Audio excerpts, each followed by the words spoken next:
Hello guys, welcome back to another video. तो guys, IGL की financial year 2023 की second quarter की result out हो चुकी है। तो गाइस, इस वीडियो में हम लोग यही देखेंगे कि कंपनी ने सितंबर 2022 की क्वार्टर में कैसी परफॉर्म की है, क्या क्या पॉइंट्स इम्प्रूव हुई है एंड कहाँ कहाँ पे कंपनी ने डिटोरिएट की है, और कंपनी की फंडामेंटल्स भी चेक करेंगे और समझेंगे कि क्या ये कंपनी पैसे लगाने लायक है या नहीं। एंड उसके साथ साथ हम लोग कंपनी की टेक्निकल्स के बारे में भी डिस्कस करेंगे। तो गाइस, बिना टाइम वेस्ट किए कंपनी की फंडामेंटल एनालिसिस करते हुए वीडियो को शुरू करते हैं। तो गाइज, अगर इस कंपनी की बिजनेस के बारे में डिस्कस करें तो this company is engaged in the business of city gas distribution. ये company both BSC and NSC में लिस्टेड है। तो अभी अगर इस कंपनी की कुछ इंपॉर्टेंट फिगर्स के बारे में बात करें तो 28,536 करोड़ की है कंपनी की मार्केट कैप, अप्रॉक्सीमेटली 19 की पी है, 26.5% है कंपनी की आरओसी एंड 19.8% है कंपनी की return on equity. Last 6 months की रिटर्न 15.7% है एंड लास्ट 3 साल की सेल्स ग्रोथ अप्रॉक्सीमेटली 10.2% के आसपास निकल के आ रही है। कंपनी अभी अपनी बुक वैल्यू से बहुत ही ज़्यादा ऊपर ट्रेड कर रही है। डिविडेंड यील्ड 1.35% है एंड फेस वैल्यू 2 रुपये की है। तो अभी अगर इस कंपनी की सितंबर क्वार्टरली की रिजल्ट के बारे में डिस्कस करें तो सितंबर 2022 की क्वार्टर की अनऑडिटेड स्टैंडअलोन फाइनेंशियल रिजल्ट आप लोगों के सामने है एंड यहाँ पे जितने भी सारे फिगर्स दिया हुआ है वो सब करोड़्स में है। तो गाइस, सबसे पहले हम लोग कंपनी की इनकम चेक करते हैं। तो सितंबर 2022 की क्वार्टर में कंपनी ने अप्रॉक्सीमेटली 4032 करोड़ की इनकम जनरेट किया है। और अगर ये जून 2022 की क्वार्टर एंड सितंबर 2021 की क्वार्टर से कंपेयर किया जाए तो जून 2022 की क्वार्टर में कंपनी ने अप्रॉक्सीमेटली 3561 करोड़ की इनकम जनरेट किया था एंड सितंबर 2021 की क्वार्टर में अप्रॉक्सीमेटली 2093 करोड़ की इनकम। तो ईयर ऑन ईयर बेसिस पे and quarter on quarter basis पे दोनों में ही कंपनी ने एक बहुत ही बढ़िया इनकम ग्रोथ दिखाई है इन सितंबर 2022 की क्वार्टर। तो अभी अगर इस कंपनी की नेट प्रॉफिट मतलब प्रॉफिट आफ्टर टैक्स के बारे में डिस्कस करें तो सितंबर 2022 की क्वार्टर में कंपनी ने अप्रॉक्सीमेटली 416 करोड़ की प्रॉफिट पोस्ट किया है।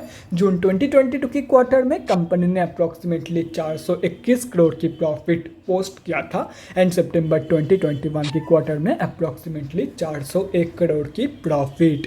तो ईयर ऑन ईयर बेसिस पे कंपनी की जो प्रॉफिट ग्रोथ है वो ऑलमोस्ट फ्लैट निकल के आ रही है and quarter on quarter basis पे कंपनी की प्रॉफिट ग्रोथ नेगेटिव में जा चुकी है एक बहुत ही बढ़िया इनकम ग्रोथ के बावजूद।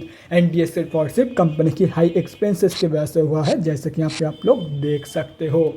तो ईयर ऑन ईयर बेसिस पे and quarter on quarter basis पे कंपनी की जितना इनकम ग्रो करी है उससे कहीं ज़्यादा कंपनी की एक्सपेंसेस ग्रो करी है, इसीलिए कंपनी की profit growth flat and negative में है ईयर ऑन ईयर बेसिस पे and quarter on quarter basis पे। तो कंपनी की जो प्रॉफिट मार्जिन है वो both year on year basis पे and quarter on quarter basis पे रिड्यूस हुई है।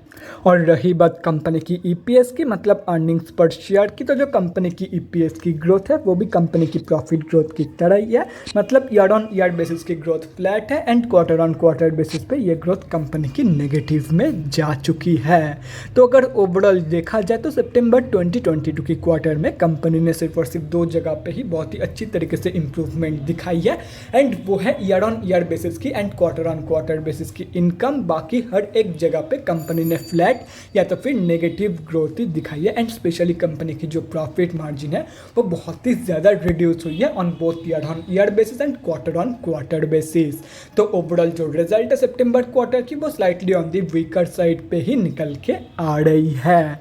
तो अभी अगर इस कंपनी की बैलेंस शीट की हेल्थ के बारे में डिस्कस करें तो हाफ ईयरली बेसिस पे कंपनी की रिजर्व इंक्रीज हुई है एंड डेट रिड्यूस हुई है, जो कि किसी भी कंपनी के लिए बहुत ही ज़बरदस्त है। मतलब बैलेंस शीट की हेल्थ इंप्रूव हुई है on half yearly basis. And अगर ओवरऑल भी देखा जाए तो डेट की कंपैरिजन में 10 गुना से भी ज़्यादा की पॉजिटिव रिजर्व मौजूद है कंपनी के पास। तो ओवरऑल जो बैलेंस शीट की हेल्थ है वो तो बहुत ही ज़बरदस्त है ही है एंड उसके साथ साथ ये एक ऑलमोस्ट डेट फ्री कंपनी भी है। तो अभी अगर इस कंपनी की कैश फ्लोज फ्लोज के बारे में डिस्कस करें तो कैश फ्लोज की जो कंडीशन है वो भी इम्प्रूव हुई है इन फाइनेंशियल ईयर 2022।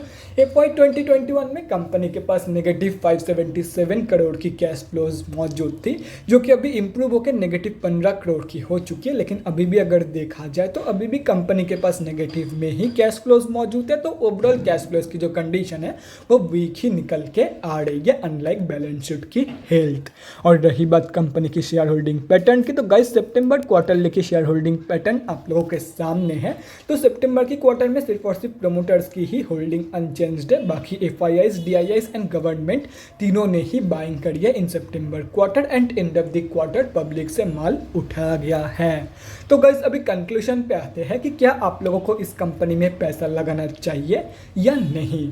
तो देखो गाइस सितंबर क्वार्टरली की रिजल्ट वीक निकल के आई है, बाकी कंपनी फंडामेंटली स्टेबल है। तो ऐसे में मैं आप लोगों को यही बोलूँगा कि अगर कंपनी के ऊपर भरोसा है then you can definitely go for long term. Otherwise सिर्फ और सिर्फ कंपनी की सितंबर क्वार्टरली की रिजल्ट देखते हुए मैं आप लोगों को ये बिल्कुल भी सजेस्ट नहीं करूँगा कि आप लोग इस कंपनी में शॉर्ट टर्म ट्रेड प्लान करो। बाकी अगर आप लोग लेना चाहते हो शॉर्ट टर्म ट्रेड तो ये एंटायरली आप लोगों के ऊपर है। बाकी अगर भरोसा है तो ही लॉन्ग टर्म के लिए जाना, अदरवाइज सिंपली अवॉइड इट। तो गाइज अभी अगर इस कंपनी की टेक्निकल्स के बारे में डिस्कस करें तो यहाँ पे हम लोग आ चुके हैं NSE के डेली चार्ट पे। तो गाइज सबसे पहले हम लोग ये समझते हैं कि कंपनी में अभी चल क्या रहा है। तो गाइज कंपनी अभी अपनी 200 की मूविंग एवरेज से ऊपर ट्रेड कर रही है, मतलब कंपनी अभी ऑफिशियली अप ट्रेंड में है। एंड अगर देखा जाए तो कल के दिन इस कंपनी में बहुत ही ज़बरदस्त बाइंग हुई थी एंड इसी बाइंग के चलते कल ये कंपनी ऑलमोस्ट 6.34% अप भी थी। तो गाइज अभी अगर इस कंपनी में फ्रेश एंट्रीज के बारे में बात करें तो पहले ही क्लियर कर देता हूँ कि ये कंपनी स्विंग ट्रेडर्स के लिए नहीं है, क्योंकि कंपनी बहुत ही ज़्यादा वोलेटिलिटी के साथ रेंज के अंदर कंसोलिडेट करती है। जैसे कि यहाँ पे आप लोग देख सकते हो, मतलब कंपनी कहीं पर भी हाई बना देती है, कहीं पर भी लो बना देती है, जैसे कि यहाँ पे आप लोग देख सकते हो।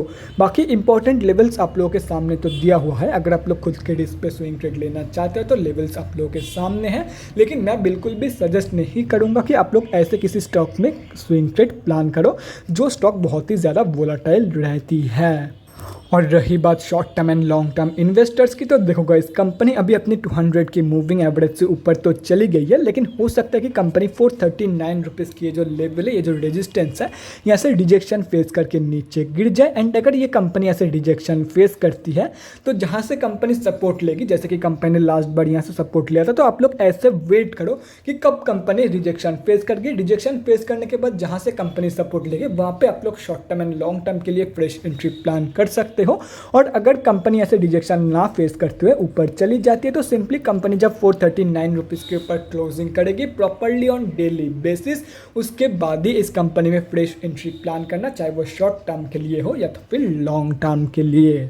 तो guys that's it for this video, अगले वीडियो में मिलते हैं गाइज। Thanks for watching. और गाइज अगर आप लोगों के मन में कोई भी डाउट या क्वेरी रहती है स्टॉक मार्केट या किसी भी स्टॉक से रिलेटेड तो कमेंट सेक्शन में कमेंट करके मुझसे पूछ सकते हो, या तो फिर मेरे इंस्टाग्राम का लिंक आप लोगों को डिस्क्रिप्शन बॉक्स में मिल जाएगा, जाके वहाँ पर भी मुझे DM कर सकते हो for an 1-on-1 conversation. Thanks again for watching guys, bye guys and definitely guys stay safe.